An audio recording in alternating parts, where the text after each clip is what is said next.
And there was allegedly the secret meeting between Verstappen and Toto Wolff. There are some like yachts being tracked that belong to both of them. First of all, I want to live in a world where like I have a yacht, you have a yacht, and then we can all just like be tracked by them. There were And like, just track each other's yachts all day. right, That'd be like, great. oh, let's track each other's yacht. Where do you want to take your yacht today? Sardinia? Okay. I'd rather go to the Greek Isles. Like, I don't know, something ridiculous like that. But this was allegedly off the coast of Italy where these two guys met in their fake yachts, or no, in their yachts with their fake photos.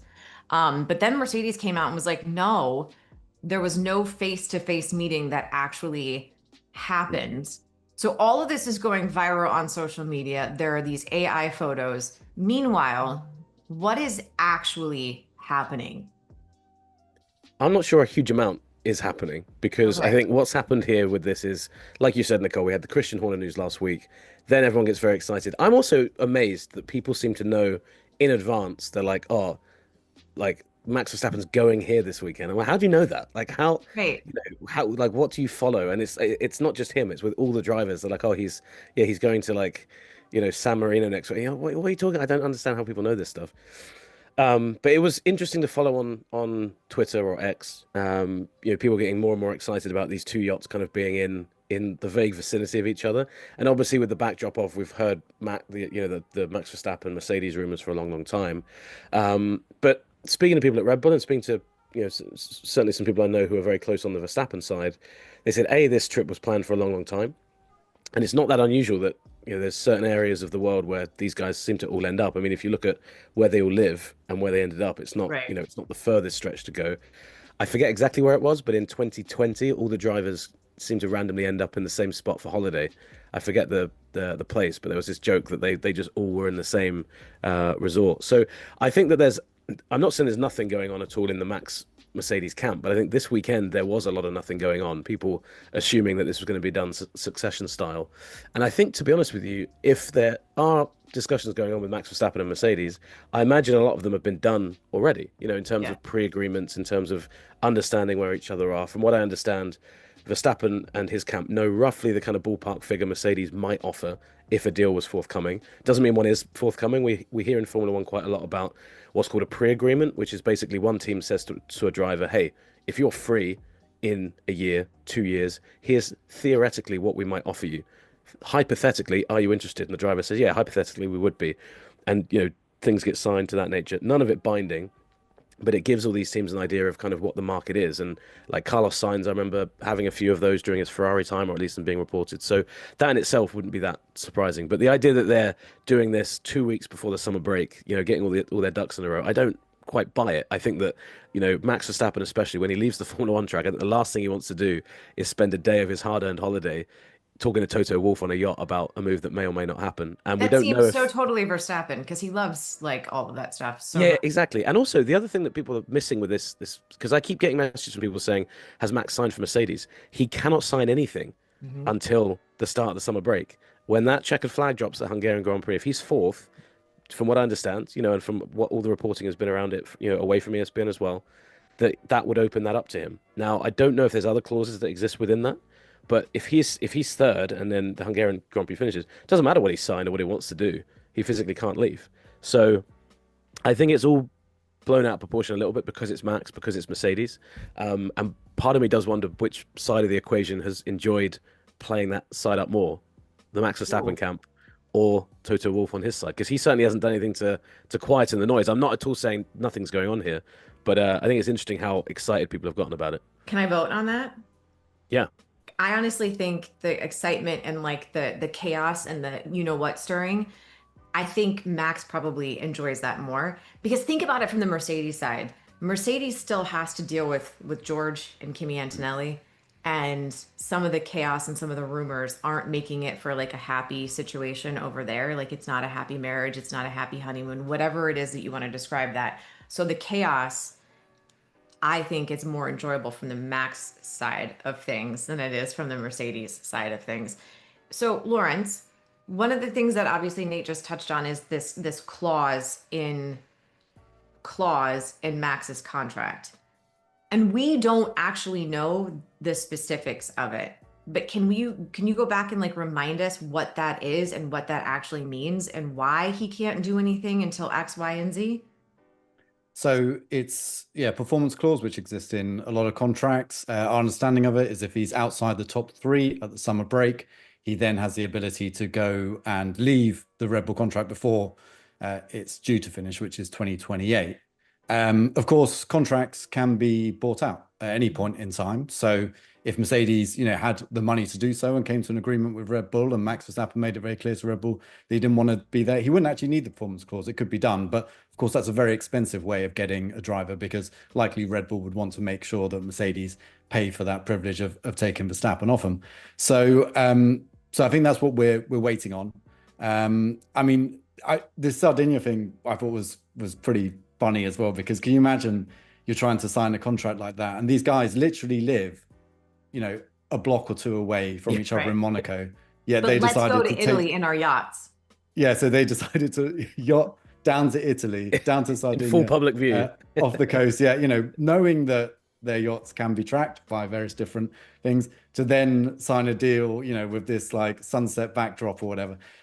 It all seems incredibly far-fetched. I mean, it's good fun. And like Nate said, it's not to say there's no smoke without fire. It's not to say that, there haven't been talks already teeing something up for that moment where if he is outside the top four, then he goes for it. But the funny kind of quirk to all this kind of, outside the top three, but the funny quirk to all of this is that the driver that's most poised to knock him out of that position and open up this clause in the contract is George Russell, George. who is fourth in the championship, who of course would then be the most likely driver to be replaced at Mercedes if Max came in. So it's this kind of weird dynamic situation.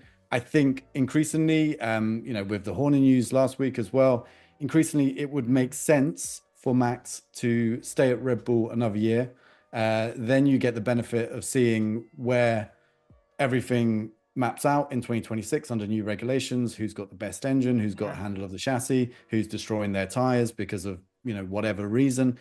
And then you can make a decision based on that. And, to spend another year at Red Bull, I don't think would be too bad a thing, especially with this transition that Red Bull's making. Because if Lauren Meckies, when he gets hold of everything and Red Bull above him, if they start making the moves that, say, Verstappen's camp always wanted within Red Bull, and they start seeing progress as a result of it, then perhaps they just stay there through to the end of his contract in 2028, which he knows and is lucrative. So I think, that there's a huge amount to play. And like Nate said, probably not a huge amount that's going to happen concretely until the summer break, which is still 2 races away. It's the devil you know versus the devil you don't in this situation.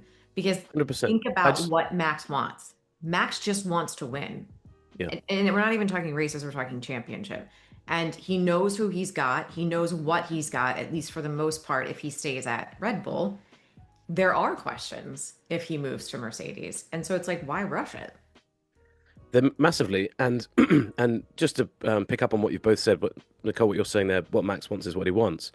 I think it's actually important. So I've been looking a lot into this, the reporting that we did around when he signed this current contract he's on. Yeah. So the deal he's on, as Lawrence mentioned, till 2028.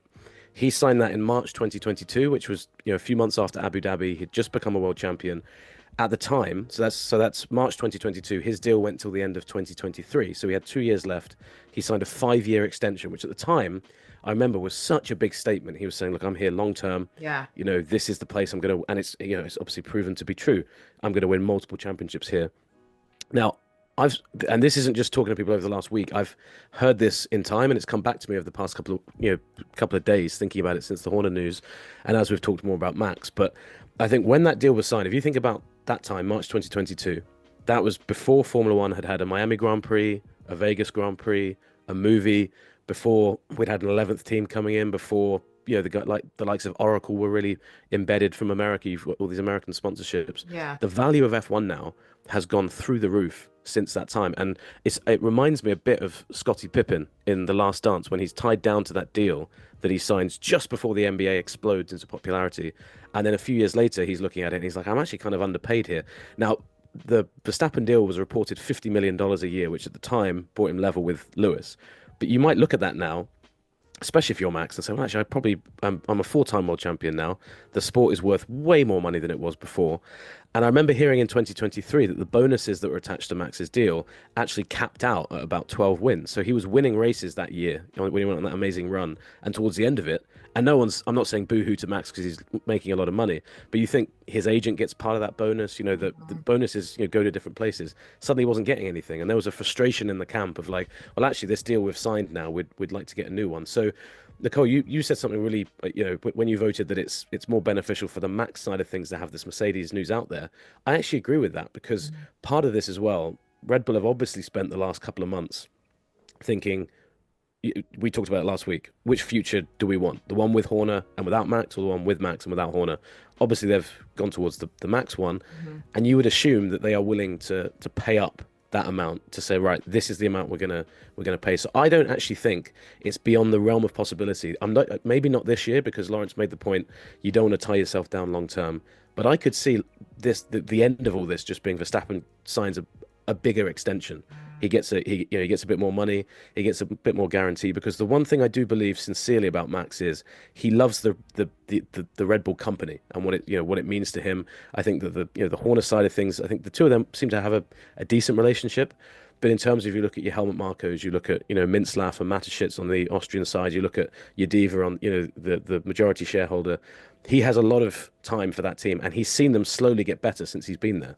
So while the engine project might be a question mark, he knows what he's dealing with Red Bull. So to your point, better the devil you know than the one you don't.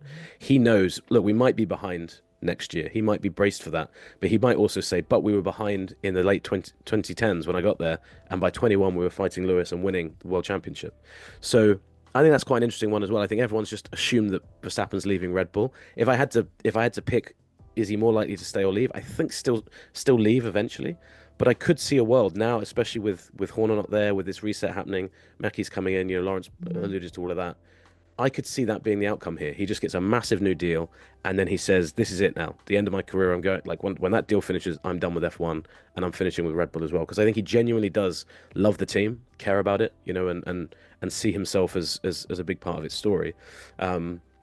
And yeah, I just thought I'd throw that in there because I think it's the interesting bit of the Max and Toto thing that no one's talking about, is the one person who has benefited from all this being out there is the bottom line of Max's next contract is going to be huge. I don't disagree with you. Yeah. I don't disagree with you at all. I think that there is a large part of me that, if it's hard to put myself in Max's shoes, because in a lot of ways we're talking monopoly money and achievements that, like, none of us can really even, like, we watch it happen, but can we grasp it? No, we can't. I think if it was me, though, I would play both ends against the middle, because that's how you negotiate. Yep. I would play both ends against the middle, and I would put myself in a position where I was the one making the decisions that were best for me. And I would get the extension. I would stay with the devil I know, watch what happens, but I would make damn sure that my contract, if I wanted to make a change, it would. So I agree with you. I think if we're talking about decisions right now, I think Max is going to stay at Red Bull for at least, I don't know what the time is, but I don't think he will be outside of Red Bull next year. This is probably going to come back to bite me, guys. We've got a nice clippable moment there, Nicole. Right. Asterisk, she was wrong. No, but I think I think that he will stay at Red Bull for the next, call it, year. But there's going to be something in that contract that makes it sweeter for him, but also makes it easier for him to make a change, because Red Bull wants to keep him. He's in such a position of power. Red Bull not only wants to keep him, I think they need to keep him, because we talked about this last week. What is the future without him? The pipeline is not super amazing at the moment. They don't have anyone in there that's like established that is the next, yes, that is the next sure thing. So not only do they want to keep him, they need to keep him. So he is in a total position of power of, I want more money. I want to have a contract that reflects the value of not just Red Bull, but also Formula One. I want more bonuses. I need this. Otherwise, I'm walking. And he can't do all of those things. I think the money side of it is fairly guaranteed when it comes to renegotiate. The thing that Max, I think, would probably value, it's hard to know without being Max. Right. Above that is the ability to fight for championships. So, if he puts another 0 on his contract, but he's in, fighting for 4th and 5th place, I don't think that appeals to Max. I think there's other things Max would rather do in motorsport than be in a team that is not capable of winning races. And I think that's been clear throughout the season. If you listen to everything Max says, throughout all of the turmoil that's been at Red Bull, it's that, he wants the team to buckle down. He wants to have more performance on that car. And then I think that does play to his advantage of getting a big contract as well, because when teams look at how they're spending money, well, they're under a budget cap. So in terms of what they can add in terms of performance to the car through the wind tunnel and through, CFD and through the factory, it's all capped. But what isn't capped is driver salaries. So if you kind of look at Max and you think, well, I mean, compared to his teammates this year, he's been adding about 0.7 of a second. But even compared to a very, top level driver, if you're saying he's still capable of adding those 0.2 of a second, 0.1 of a second, that makes a difference, that brings a championship into view, then I think any team on the grid that has the ability to do so will pay out for, the salary that Max is looking for, because these teams are also now making big amounts of money, but they're so restricted on what they can spend in terms of car development. They have to look for other ways to bring performance. And if you've got someone like Max on the market, that's it. So I think from Max's perspective, no matter where he goes, whether he renegotiates with Red Bull, whether he looks to Mercedes, Aston Martin, as potential down the line, maybe for 2027, I think he's looking for which team is going to deliver, which is why it absolutely makes sense to sit tight for another year, not commit to anything beyond the end of 2026 that you haven't already, and then reassess and then take your pick, win those extra championships, or at least be in a position where you can fight for those championships, and then consider doing all the other things that Max wants to do in his career. And I think the money will just come his way because he's that good. Okay, so let me ask this question. Let's just pretend for a second that Max is really seriously considering the switch to Mercedes and that there's going to be a change in the driver lineup at Mercedes. Who is he replacing? Is he replacing George, or is he replacing, hi, Cat coming in hot. Who is he replacing? Is he replacing George, or is he replacing Kimi? I think George. I just don't. I think the better lineup is Verstappen and Russell. Yeah, it doesn't seem very Toto. I mean, it doesn't seem very Toto Wolff. I mean, this is the only, Toto was a very pragmatic guy. I feel like him giving a young guy a debut and then kicking him to the curb or loaning him out, it just doesn't really fit with what I think of Toto Wolff. So, and the way he approaches things. So I would imagine he's replacing Russell here. But that is a fascinating one as well, because the Russell Verstappen lineup, if you can get that, to Lawrence's point about adding performance, I mean, that is the best lineup you could probably get in Formula One, bar adding Lewis and Verstappen or something like that. It's pretty strong. But I don't know. I still just think with all the baggage with Russell and Verstappen as well, I don't know whether they'd really want to put that together. Yeah, I don't think there's a question here. I think George Russell goes if they can sign Max, not least because you then have this perfect situation, which is something that Mercedes have always tried to do with their young drivers, where you have the kind of more senior one, then you have the younger one, and then you have the one outside F1. And so you've got this, constant coming through pipeline of drivers, but with the correct separation of years between them, so that you don't end up with the kind of Red Bull situation where it all gets a bit messy and there's no one clear favorite to move forward.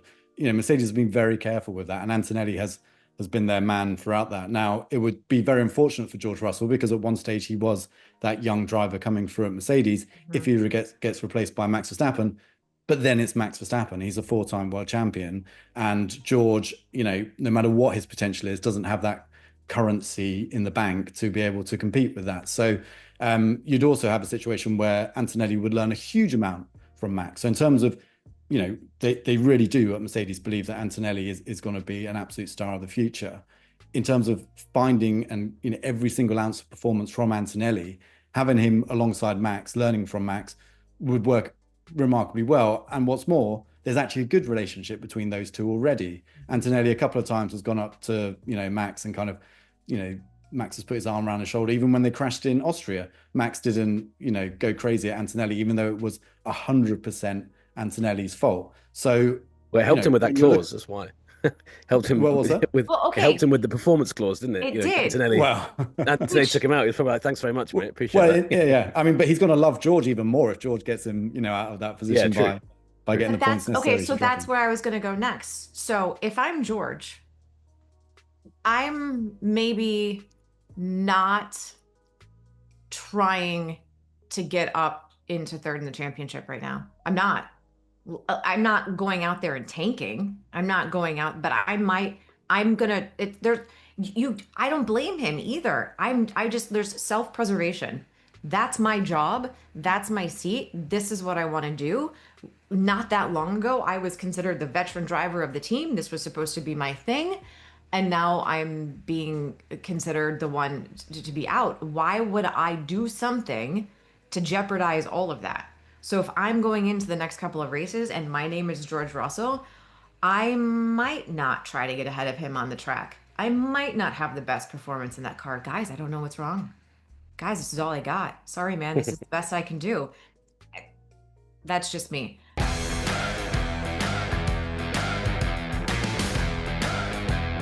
Let's get to the stat of the week. It's brought to you by Oracle. Right now, Oracle is offering to cut your current cloud bill in half if you move to OCI. You can see if your company qualifies at oracle.com/unlapped. And it is about Toto Wolff because I think one of the things that we have forgotten about, especially in light of how good Red Bull has been the last handful of years, is what Toto Wolff has done as the team principal at Mercedes. Toto Wolff has won 8 constructors championships, and that's the second most by a team principal in F1 history, period. Done. He trails only Frank Williams, who won it 9 times, who was a team principal for nearly 50 years. So what Toto is trying to do is get back to that, and then we're looking again at Formula One history.